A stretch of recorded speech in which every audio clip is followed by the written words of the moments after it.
Just as Islamabad steps up as a go-between in the US-Iran standoff, a coordinated media blitz is surfacing in Western and pro-Israel outlets.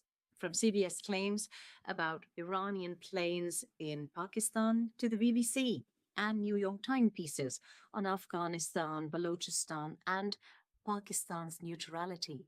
The pattern looks designed to chip away at Islamabad's diplomatic standing. You don't need a single control room to see the effect. Leaks from intelligence sources, rights-based framing, and repeated questions about bias are piling pressure on Pakistan's mediation bid. The push increasingly traces back to the political circle around Benjamin Netanyahu. His government gains very little from calm between Washington, Tehran, Gulf capitals, and key Muslim states. De-escalation undercuts Israel's long-held strategy of framing the entire region through constant confrontation. UAE officials denied a rumored secret Netanyahu visit, but Israeli outlets quickly ran stories about covert Saudi strikes on Iran. The goal appears clear: manufacture doubt between Iran and Arab capitals and keep tensions high. Yet even regional partners seem wary of backing escalation talk. Pakistan's role as a credible facilitator disrupts that plan. Even skeptical outlets have noted Islamabad's part in brokering ceasefire talks. Pakistan's Foreign Office made it very clear that the aircraft during the ceasefire handled diplomatic and admin support for the Islamabad talks, not military moves. Meanwhile, reports on militancy, rights issues, economic strain are being repackaged to paint Pakistan as unstable and unfit to mediate. Afghan and anti-Pakistan networks amplify these angles across Western and Indian media, aiming to erode trust just as Pakistan's relevance grows. Islamabad's stance remains steady. Facilitation isn't alignment. Logistics aren't military aid. And the aim is stability, keeping open channels with Tehran, Washington, Riyadh, Abu Dhabi, Ankara, and Beijing is the real success. And that is hard to counter for those pushing escalation. So, the top news in Pakistan is that 1.3 billion US dollars have been received from the IMF into the State Bank of Pakistan.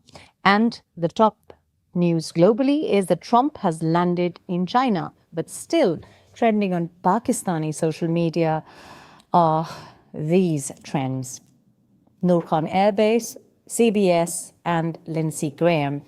Now, of course, since yesterday, Pakistani mainstream media, social media users have expressed their outrage at this CBS report, suggesting that Pakistan is not a neutral negotiator. This is seen as an outright campaign against Pakistan, defaming not only the neutral role, but the very proactive role in providing diplomacy and diplomatic channels to end the war that the US and Israel started. So first, it was a CBS story that was very, very viral, but also a source of irritation for Pakistani government sources as well as Pakistani audiences. But then it was followed by a story on Reuters, which was about Saudis using covert methods during the US-Iran war to attack assets in Iran. And that didn't go down well either. But first, the CBS story.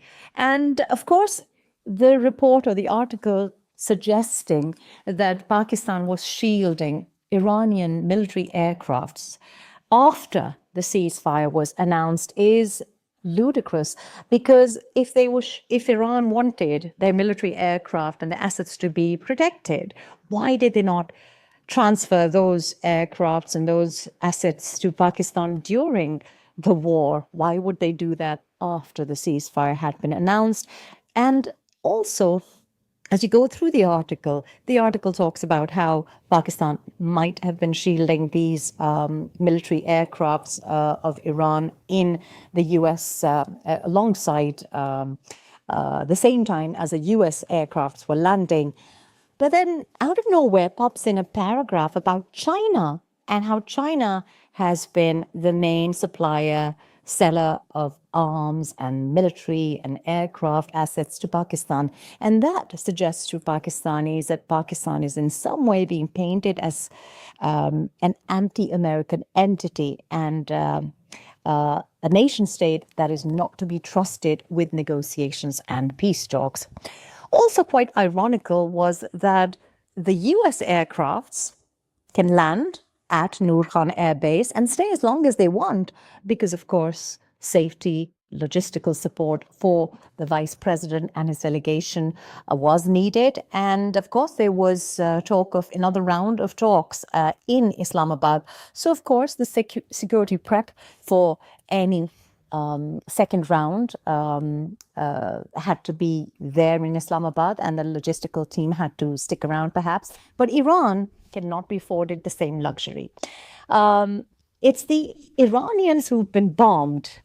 It's the Iranian top leadership that the US and Israel have bragged about eliminating. Much of the Iranian leadership has been assassinated, targeted, and still at risk. So it's ludicrous to suggest that the Iranians should not need more security than, say, the Americans. But of course, the Americans can have that security luxury, but not the Iranians. Now, also, because of this article and the timing of the report by CBS and also comments by Senator Lindsey Graham, his connections, and then the Reuters report, which we come to in just a bit, that meant that everyone started looking into who owns CBS, who is behind CBS. And of course, a lot of people who belong to the media, like myself, will remember, and I'll remind you now, the biggest Hollywood merger in nearly a decade. This was the talk of the town in the US last summer. And there was talk about Paramount acquiring Warner Brothers and Discovery, a huge merger. And this requires permissions, obviously. This is still actually in the process. It's not really got the final, I suppose, blue tick. But there is, of course, a new boss at CBS. And who owns this CBS and the companies behind it is a very interesting story. And of course, Pakistan and everyone is now looking into it. So a little bit of an introduction to the Paramount deal to acquire Warner Brothers and Discovery, and who has the biggest stake in this. So Lawrence Ellison, referred to as Larry, is the chap who even overtook Elon Musk as the richest man in America last September for a brief period of time, but he still is regarded as the sixth richest man in the world. And he is, of course, not only the co-founder, but the executive chairman of that software giant Oracle. And he happens to be dad to David Ellison, the man behind CBS. So essentially the new boss. And of course, as I said, the merger became very controversial in September because if I take you back, remember, Donald Trump doesn't like certain elements of the media, doesn't like certain journalists, doesn't like certain anchors. And so the concern was that when CBS would be acquired by those who are pro-Republican or pro-Trump, close friends and allies, that there might be a little bit of sifting and a few people could be replaced. The first appointment, of course, raised some eyebrows in media circles because the new editor, Barry Weiss, is considered conservative, right-wing, and she has no TV experience. So that was a bit of a concern. But fast forward to May this year, two press freedom groups that own shares in Paramount Skydance, that is a parent company, are demanding to see the company's books and internal documents citing allegations that the company's leaders may have promised favors to the White House to win approval for Paramount's deal to acquire Warner Brothers Discovery, and also concerns about whether certain anchors could be losing their job or be replaced. And of course, this is something that has been discussed in the U.S. A lot openly. I'm being a little bit more careful with my words, but a lot of concerns about such a huge merger and acquisition. And why is that the case? Because obviously, if there is media support of a certain side, for example, right wing or left wing, there will be concerns about how unbiased or how accurate the journalism will be. And that is what was concerning for Pakistanis as well, because it just didn't sound like CBS was reporting fairly or accurately. And rightly so, Pakistan got very, very angry. When Trump was asked about his confidence in Pakistan, he reiterated that Pakistan is great. In fact, once again, he named both the Field Marshal and the Prime Minister of Pakistan, saying they're great, they're doing great. And China also is very happy. The Foreign Minister of China, Wang Yi, called the Deputy Prime Minister and the Foreign Minister of Pakistan and commended Pakistan for their efforts for initiating peace talks and making sure that the ceasefire holds. But Senator Lindsey Graham, why is he trending? Because he still doesn't trust Pakistan. Well, Pakistan doesn't trust Mr. Graham either. And why doesn't Pakistan trust Mr. Graham is because 𝐻𝐸𝐴𝐶 has been funding Lindsey Graham. And how do we know that? We know it because of this video. And no one has done more for Israel than you, Lindsey, Senator Lindsey Graham. He is a stalwart champion of our alliance, and we have no better friend. So I want to thank you for everything you've been doing over the years on our defenses, our security, on Iran. You've been a tremendous friend, tremendous ally. So $1 million given to Mr. Graham for obviously being a friend of Israel. And Netanyahu doesn't trust Pakistan. In his 60-minute interview, also on CBS, he blamed Pakistan, and he's not a fan of Pakistan. But I see it as Benjamin Netanyahu giving credit to Pakistan, because he blames Pakistan for driving a wedge between Israel and the US. He accuses Pakistan of using bot farms and operating a hate factory from a basement in Pakistan. To be honest, I think all Americans would thank Pakistan if Pakistan was actually doing that, if it was actually true. So no, Pakistani bots did not make Americans hate Israel. Pakistani bots and Pakistani social media initiatives did not make Americans hate Bibi. You, Mr. Netanyahu, did it all by yourself. And if you don't believe what we think here, watch for yourself. One of the most evil people in the U.S. government right now is Senator Lindsey Graham from South Carolina. He is a genocide denier. Let's hear the most disgusting things he had to say recently. Israel is in a fight for their lives. Our friends in Israel are surrounded by people who would kill them all if they could. Our friends in Israel are killing people all over the region. They are the ones that are the killers. I am tired of the word genocide. What about the people in Gaza? The people who are being attacked and killed and starved every single day. They are the ones who are tired of genocide. So the question is this American lady also from a bot farm somewhere in Pakistan? It's because the cost of war is now estimated at $400 billion in the US. And when Netanyahu suggests that war is not over, Americans don't really like it very much. They don't like the price of gas. For example, in California, The gas is retailing at $6.37, and the US has lost quite a few aircrafts already.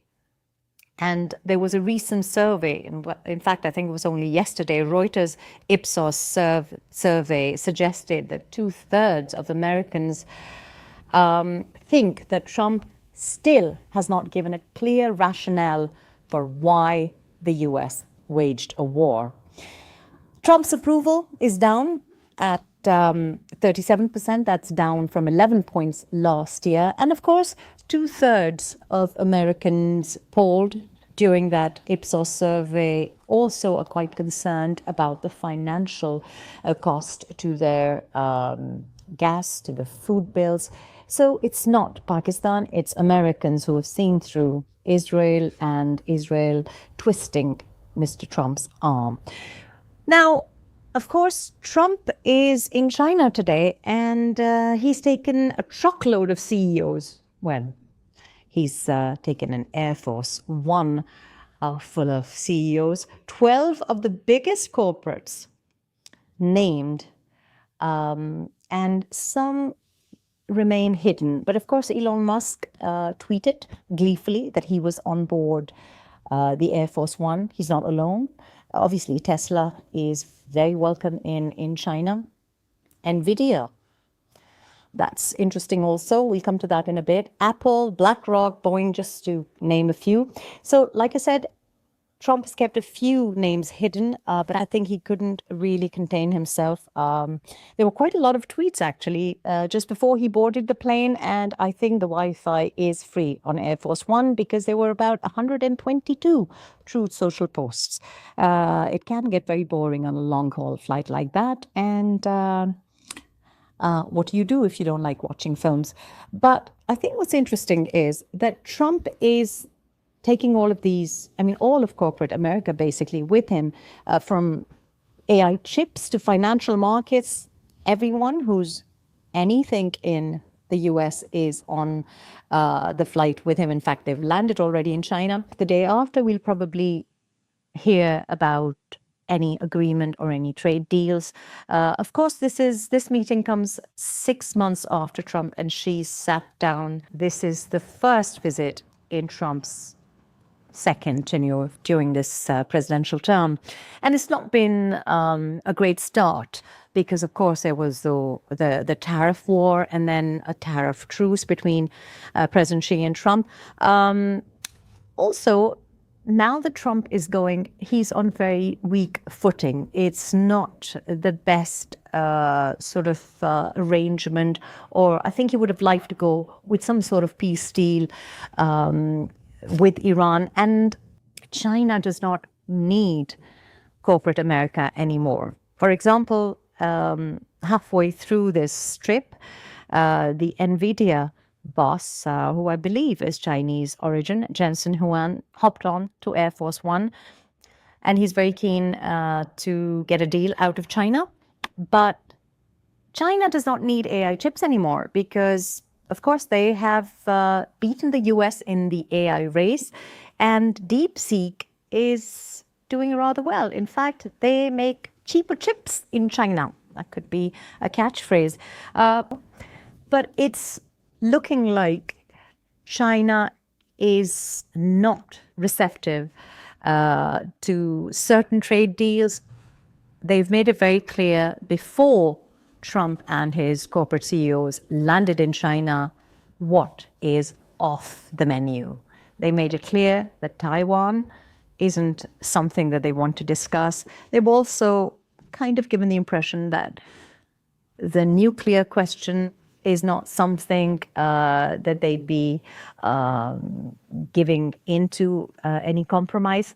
Also, the Iran question. Now, Trump might have hoped to get a peace deal before he landed in China, and then when he was getting nowhere, and we saw that frustration perhaps with those tweets and those posts, and some of them are quite disturbing. A lot of Americans, again, have commented on the AI visuals that President Trump posted, quite disturbing and quite violent. But China doesn't need to influence Iran anymore. And why is that? Because remember when the war started, we heard that Iran would be isolated, Iran would be struggling, they'd be finished. But what we've seen is them flexing their control over Hormuz. So when this war started, of course, the Strait of Hormuz was open. There were no tolls. The insurance wasn't this high. And then the US decided to bomb Iran. Israel started to bomb Lebanon, and Iran retaliated. So today we have a chokehold, literally. And what's happened is that Iran now calling the shots. They choose who gets to go through the Strait of Hormuz, who gets oil and cargo through that strait. So already Iran has granted dozens of Chinese ships passage through Hormuz, more than 10 ships in 2 days and 6 ships today. So China is unlikely to help Trump on opening the strait. Why would they? And of course, if any of this reporting via CBS or other outlets was meant to contain Pakistan, that hasn't worked also because Pakistan is cutting deals right, left, and center also. Let's go to the Reuters story because that's interesting before we talk about the deals Pakistan is in the process of managing across the Middle East and also with the neighbors. And this story was odd.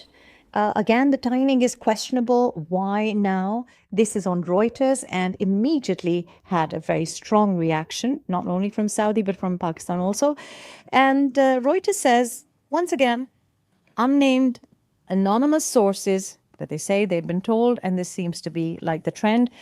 And Reuters reports that Saudi Arabia launched numerous unpublicized strikes on Iran in retaliation for attacks carried out in the kingdom during the Middle East war. 2 Western officials, Reuters says, briefed them, and 2 Iranian officials also briefed them. But the Saudi attacks, they say, were not previously reported. I wonder why. Why now? And this marks the first time, says Reuters, that the kingdom is known to have directly carried out military action on Iranian soil and show that it is becoming much bolder in defending itself against the main regional rival.